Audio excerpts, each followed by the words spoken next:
तो एक राजा अपने दरबार में बैठकर अपने जितने भी उनके कर्मचारी थे सबसे बात ही कर रहे थे कि भरे दरबार में एक व्यक्ति अंदर आता है और राजा साहब से नमस्कार करता है। राजा साहब उसकी नमस्कार सुनते हैं और राजा साहब पूछते हैं, हाँ बताओ तुम कौन हो और तुम यहाँ पर किस लिए आए हो। दोस्तों, ये कहानी बहुत ही इंटरेस्टिंग होने वाली है।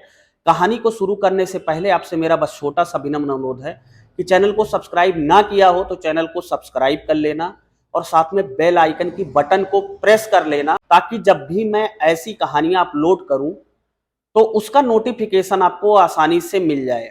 दोस्तों, ये वीडियो फिलहाल आप कहां से देख रहे हैं और आपका क्या नाम है, आप कमेंट बॉक्स में ये भी बता दीजिएगा ताकि मैं अगली कहानी में आपका नाम ले सकूं। फिलहाल आइए बिना देरी के वीडियो को शुरू करते हैं।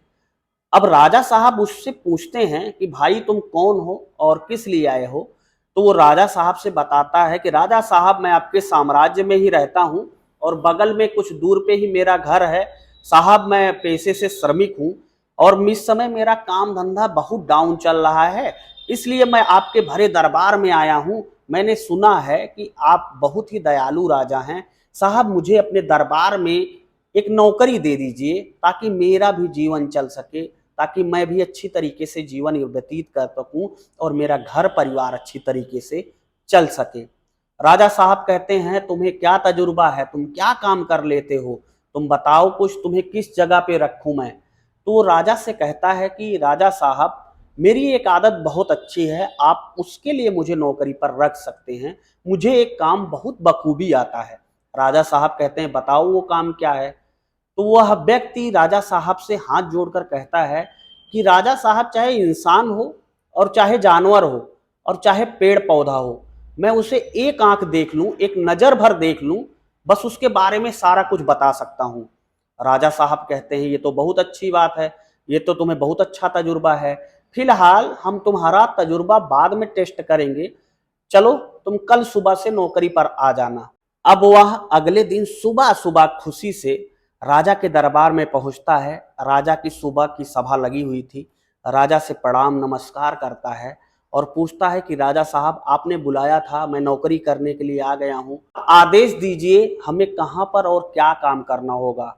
राजा उसे कहते हैं कि तुम बाहर ही कुछ देर बैठो, जब मैं सभा से उठता हूं तो तुम्हें बताता हूं कि तुम्हें यहाँ पर क्या काम करना पड़ेगा। वह व्यक्ति बाहर जाकर बैठ जाता है और इंतजार करने लगता है कि राजा की सभा कब खत्म हो और राजा साहब आकर मुझे काम बताएं कि आखिर राजा साहब ने मुझे नौकरी पर किस पद पर और कहां रखा है। राजा कुछ देर बाद ही सभा खत्म होती है और बाहर आते हैं, उस व्यक्ति को बुलाते हैं और उसका तजुर्बा जांचने के लिए उसे अस्तबल में ले जाते हैं। अस्तबल माने कि जहाँ पे राजा साहब का पशु का बेड़ा था, जहाँ पर उन्होंने घोड़े वगैरह हाथियां वगैरह पाल रखी थी। राजा साहब का एक घोड़े से बहुत लगाव था, बहुत प्यार करते थे राजा साहब उस घोड़े को। उस घोड़े के पास उस व्यक्ति को लेकर जाते हैं और कहते हैं कि तुमने कल भरे दरबार में कहा था कि मैं इंसान हो चाहे जानवर हो या चाहे जो चीज हो उसे एक नजर देख लेता हूं तो उसके बारे में पूरा आगे से पीछे तक उसकी पूरी जीवनी बता सकता हूं। वो कहता है, हाँ साहब कहा था। तो बोलते हैं, इस घोड़े को देखकर बताओ कि ये घोड़ा नस्ली है कि नहीं है। कहता है, राजा साहब मुझे थोड़ा देर का टाइम दो, कुछ देर देखना पड़ेगा। कहते हैं, ठीक है, तब तक मैं एक बार बाग घूम के आता हूँ, तुम देख कर मुझे बताओ। कुछ देर बाद राजा बाग को घूमकर वापस आते हैं और उस व्यक्ति से कहते हैं कि क्या लगा तुम्हें, घोड़ा असली है ना, घोड़ा नस्ली है ना। वो कहता है, साहब अगर मैं कहूँगा तो बुरा मान जाओगे, घोड़ा दोगला है, घोड़ा नस्ली नहीं है। वो कहते हैं, ऐसा हो नहीं सकता है। कहता है, साहब मैं पूरे यकीन से सच्चाई बता रहा हूं कि घोड़ा जो है वो नस्ली नहीं है। राजा कहते हैं, ठीक है। अब राजा ने जहां से घोड़ा खरीदा हुआ था उसके मालिक को बुलाया। वो मालिक भरे दरबार में आता है। राजा उससे कहते हैं कि तुमने मुझे नस्ली घोड़ा कह के गलत घोड़ा बेच दिया। कहता है, साहब ऐसा कुछ नहीं है, ये घोड़ा नस्ली है। अब राजा उस व्यक्ति को बुलाते हैं, कहते हैं, तुम कैसे कह रहे हो कि ये घोड़ा नस्ली है। अब वह उस पुराने घोड़े के मालिक के सामने बताता है कि दरअसल राजा साहब, जो नस्ली घोड़े होते हैं वो जब मुंह में घास लेकर खाते हैं तो अपना मुंह ऊपर की तरफ करके खाते हैं, जबकि ये घोड़ा जब भी घास खा रहा है तो घास मुंह में लेता है और अपना सर नीचे करके ही खाता है, जिससे यह सिद्ध होता है कि यह घोड़ा नस्ली नहीं है। अब राजा साहब उसके पुराने मालिक से पूछते हैं, जो घोड़े का पुराना मालिक था, जिसने राजा को वो घोड़ा बेचा था। वह व्यक्ति शर्म के मारे राजा साहब से कहता है कि राजा साहब, दरअसल ऐसा था कि ये घोड़ा नस्ली तो है, पर जब ये छोटा बच्चा ही था उसी दौरान इसकी माँ मर गई थी, जिसके वजह से मजबूरी में इसे जिंदा रखने के लिए हमें गाय का दूध पिलाना पड़ा। और उसी गाय के दूध की आदत का असर है कि आज तक जब भी हरी घास खाता है या चारा खाता है तो अपना सर नीचे करके खाता है।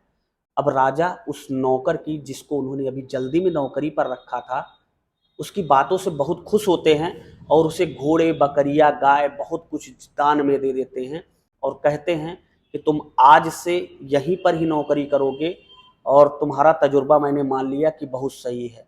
अब धीरे धीरे समय बीतने लगता है। एक दिन राजा उसे कहते हैं कि यहाँ आओ। वो जाता है, बोलता है जी हुजूर। कहता है रानी के बारे में तुम कुछ बताओ। रानी यानी कि मेरी पत्नी के बारे में कुछ बताओ, वो कैसी है। अब वो कहता है राजा साहब, मैं क्या ही बताऊं, आपको बुरा लग जाएगा और आप मुझे डांटेंगे, गुस्सा करेंगे मेरे ऊपर। तो राजा कहता है नहीं नहीं नहीं, ऐसा कुछ नहीं करूंगा मैं, तुम बताओ कि रानी कैसी है, रानी कैसे खानदान से आती है। तो वह व्यक्ति कहता है कि राजा साहब, रानी साहिबा जो हैं वो चाहे जो हो आज रानी हैं, पर इनकी पैदाइश रानियों वाली नहीं लगती है। राजा बड़े अचरज में पड़ जाते हैं। कहते हैं ठीक है, तुम्हें कैसे पता। तो वो कहता है कि दरअसल जो इनका तरीका है लोगों से बात करने का, इनके नीचे जो दासियां हैं, जो काम करती हैं महिलाएं, या वैसे पुरुष भी जो नौकर हैं आपके राज दरबार में, वो रानी साहिबा हमेशा बदतमीजी से उनसे बात करती हैं, तेज और गुस्से में बात करती हैं, जिससे साफ सिद्ध होता है कि रानी साहिबा भले ही आज रानी हैं, लेकिन इनका कभी जन्म से रजवाड़े खानदान से कोई ताल्लुक नहीं था। अब राजा साहब को ये बात उस समय बुरी लगती है और वो सीधा अपने सासू माँ को बुलाते हैं और कहते हैं कि ये जो बिटिया आपने मेरे साथ शादी की है, राज्य की नहीं है और ना ही ये आपकी ओरिजिनल बिटिया है। अब राजा साहब की सासू माँ रोने लगती हैं और राजा साहब से कहती हैं कि दरअसल आपके पिताजी ने प्रण किया था कि हमारे राज्य में जो बिटिया होगी उसी से मैं अपने बेटे की शादी। और धीरे धीरे समय बीतता रहा, बिटिया बीमार हो गई और वो खत्म हो गई। अब राजा साहब को ये भनक ना लगे, बगल के ही एक गांव से एक बिटिया जो एक श्रमिक थी उसको गोद ले ली, ताकि आपके पिताजी यानी कि इस राज्य के पहले राजा, यानी इस राज्य के आपसे पहले वाले राजा को ये भनक ना लगे कि उन्होंने जिस बिटिया से शादी तय की है वो बचपन में ही किसी बीमारी से उसकी मौत हो गई और उनको ठेस ना पहुंचे। इसलिए मैंने इस श्रमिक की बिटिया को गोद लिया और अच्छी तरीके से पाला पोसा और फिर आपकी शादी कर दी। अब राजा एक बार फिर से उस व्यक्ति को बुलाते हैं और उस पर काफ़ी खुश होते हैं और उसको गाय, बकरियां, भेड़, बहुत सारी चीज़ें दान में दे देते हैं। अब कुछ दिन बाद राजा के मन में एक बार फिर से सवाल उठ रहे थे। राजा ने उस व्यक्ति को बुलाया और पूछा कि अब की बार ये बताओ कि मैं तुम्हें राजा लगता हूं कि नहीं लगता हूं। वो कहता है हाँ साहब, आप तो राजा लगते हो, इसमें कोई शक थोड़ी है। कहते अच्छा मेरे बारे में बताओ कि मैं कैसा व्यक्ति हूँ। कहता है साहब, अगर जान की सलामती हो, आप मेरी जान ना लो या मुझे कोई सजा ना दो, इस बात की शर्त रखो आप, तो मैं आपके बारे में बताऊंगा। राजा कहते हैं ठीक है, मैं कुछ नहीं करूंगा, ना तुम्हें कोई सजा दूंगा, ना तुम्हें भला बुरा कहूंगा, ना ही तुम्हें नौकरी से निकालूंगा। तुम बताओ मेरे बारे में कि मैं कैसा राजा हूं। कहता है राजा साहब, आप इंसान बहुत अच्छे हैं, आप व्यक्ति बहुत अच्छे हैं, आपके अंदर दया भावना, गरीबों की सेवा करना, ये सब कुछ है, लेकिन आप पैदाइशी राजा नहीं हैं। अब राजा जब ये सब सुनते हैं तो वो आग बबूला हो जाते हैं और सीधा अपनी बुजुर्ग माँ के पास जाते हैं और माँ से पूछते हैं कि माँ, क्या मैं ओरिजिनल राजा की संतान नहीं हूँ। तो काफ़ी देर मान मनौवल के बाद उनकी बुजुर्ग माँ बताती हैं कि बेटा, दरअसल हमारे पास एक ही बेटा था, वो भी बचपन में मृत हो गया था, इसलिए मैंने चरवाहे के बेटे को अपनी गोद में लिया और उसे ही पाला पोसा, और वो कोई और नहीं, वो तुम ही हो और जब तुम बड़े हो गए तुम्हें इन चीज़ों का आभास नहीं रहा कि मैं एक चरवाहे का बेटा हूँ। तुम्हारी काफ़ी आदतें राजा वाली हो चुकी थी, इसलिए तुम्हें राज का सिंहासन दे दिया गया और तुम्हें राजा बना दिया गया। ये सब बातें अपनी माँ के मुख से सुनते हैं तो वो खुश भी हो रहे थे और दुखी भी हो रहे थे, लेकिन मरता क्या न करता, कुछ देर बाद उस व्यक्ति के पास जाते हैं और पूछते हैं कि तुम्हें ये सब कैसे पता चला।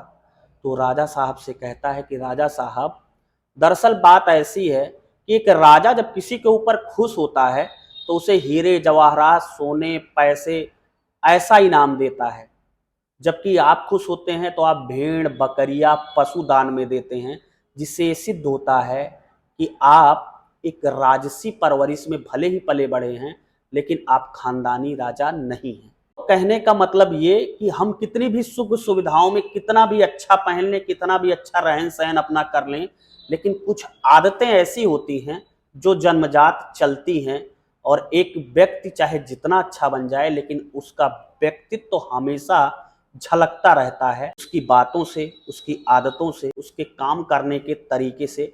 फिलहाल आपको ये कहानी कैसी लगी, हमें अपने जीवन के अमूल्य क्षण में से बस 1 सेकंड का समय निकालकर अपनी अमूल्य राय जरूर बताएं। मिलता हूं ऐसी ही एक नई कहानी के साथ आपको जल्द ही।